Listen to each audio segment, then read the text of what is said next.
పోతూ ఓ purse దొరికిందనుకో, police స్టేషన్కి పోయి సార్ పర్సు దొరికింది ఎవరిదో పోయినట్టుందంటే, అబ్బెబ్బే లేదు నువ్వే కొట్టేశావు అని అతన్ని అరెస్ట్ చేసినట్టుంది వృత్తాంతం.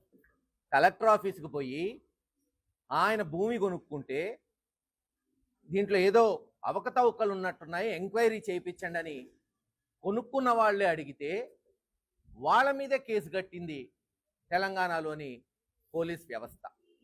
కట్టేవాళ్ళు కాదేమో, ఎందుకంటే వాళ్ళు చెప్తున్నారు రాజకీయ ఒత్తిళ్ళు వచ్చినాయండి, డైరెక్ట్గా చంద్రబాబు నాయుడు గారి ఆఫీస్ నుంచి లోకేష్ బాబు గారి దగ్గర నుంచి తరచూ కాల్స్ వస్తూ ఎట్టన్నా బ్రహ్మనాయుడు గారిని అరెస్ట్ చేయాలి, ఇదొక్కటి చేసి పెట్టరా. ఎవరో ఉన్నారంట పోలీసు అధికారులు, వాళ్ళ బంధువు ఎవరో దూరం బంధువు, కమిషనర్ గానో ఏసీపీ గానో. ఇంకా తరచూ లోకేష్ గారు ఫోన్ చేసి నాకు అక్కడున్న ఎమ్మెల్యే ఎంపీ ఒత్తిడి తెస్తున్నారు, ఎట్టన్నా బ్రహ్మనాయుడు మీద కేసు కట్టాలా, అరెస్ట్ చేయాలా. ఎందుకు కేసు కట్టాలి, ఎందుకు అరెస్ట్ చేయాలో ఎవరికీ తెలియదు. అరెస్ట్ చేస్తే అదేదో అయిపోయేటట్టు.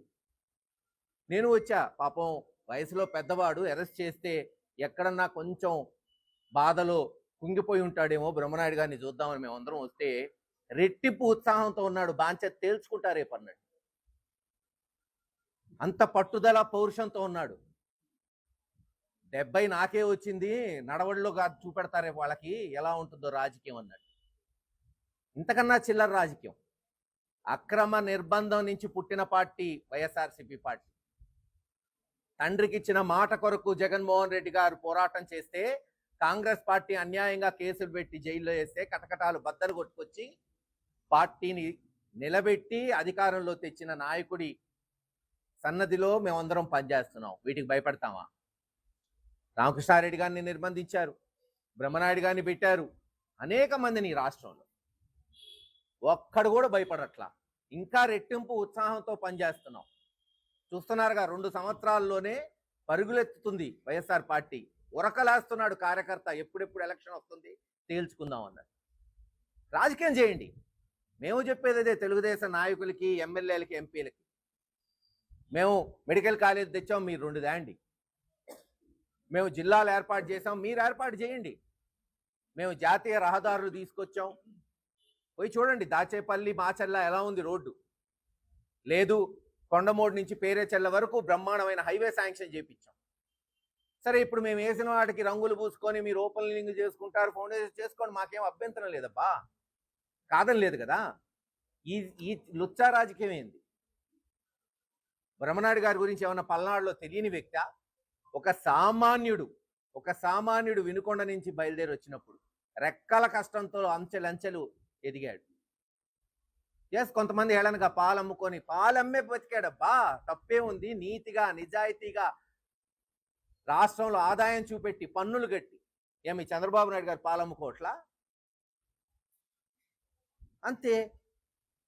ఈరోజు నేను హైదరాబాద్లో వింటుంటా, చాలా మంది ఈరోజు ఏంటంటే వ్యాపారాలు పెట్టి పెట్టుబడులు తెచ్చుకుంటున్నారు విదేశాల నుంచి. 20 ఏళ్ల క్రితం తెచ్చాడు ఆయన పెట్టుబడి, 20 ఏళ్ల క్రితం. బ్రహ్మాండంగా ఇప్పటికీ నడుస్తున్న వ్యవస్థ. ఆయన లేకపోయినా మరో వ్యవస్థ స్థాపించాడు. ఈ వయసులో ఆయనకి ఏమి, ఊరికే కూర్చొని హాయిగా బతకచ్చు దర్జాగా.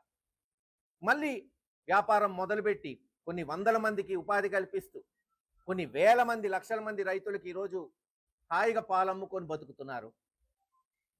₹1 పడేసి చేసుకుంటాడు, నాది కాదంటే. ఎంగిలికూడికి ఆశపడే వ్యక్తి కాదు. అటువంటి వ్యక్తిని తీసుకెళ్ళి దానికి మళ్ళీ పతాక శీర్షికలు, సరే పేపర్ ఉంది, ఛానల్ ఉంది, రాసుకున్నారు. కానీ నిజం బయటపడిద్దిగా, ఈరోజు కాకపోతే రేపు వచ్చిద్దిగా. రేపు మీకు లేవా వ్యాపారాలు? రేపు ఇదే రకంగా మీ వ్యాపారాలు ఏ రాష్ట్రంలో ఉన్నా ఇది ఒక కొత్త సాంప్రదాయం కాదా? ఎవరు ఎక్కడున్నా కేసు పెట్టచ్చు, ఏముంది కేసు పెట్టడంలో ఏమైనా పెద్ద విశేషమా? ఇది ఒక కొత్త సాంప్రదాయానికి మీరు తెరదీశారు. వినుకొండ పోండి, ఇప్పుడు చెప్తున్నారు మొన్నటి వరకు 10,000తోనో 15,000తోనో గెలుస్తాడనేవాళ్ళు బ్రహ్మనాయుడు గారు, ఈసారి 30,000-40,000తో గెలుస్తాడంటున్నారు. అటువంటి సింపతి వచ్చింది. అన్యాయం కదా, అక్రమం కదా. ఏదో మంచి చేశాడు, చేతనైనంత వరకు అభివృద్ధి చేశాడు, మీరు ఇంకా 4 రెట్లు చేయండి, ఎవడు కాదన్నాడు. భయపడి గట్టిగా నిలబడుతున్నాడు, మాట్లాడుతున్నాడని చెప్పి అరెస్ట్ చేయించారు. తప్పకుండా జగన్మోహన్ రెడ్డి గారి దగ్గర నుంచి సామాన్య కార్యకర్త వరకు ప్రతి ఒక్కడు బ్రహ్మనాయుడు గారికి అండగుంటాం. ఇందాక మా అధ్యక్షుడు చెప్పినట్టు ఏదో కేసు పెట్టాం, బెయిల్ తీసుకున్నామని వదిలే రకం కాదు. ఖచ్చితంగా దీనికి ఎంక్వైరీలు రీఎంక్వైరీలు ఉంటాయి.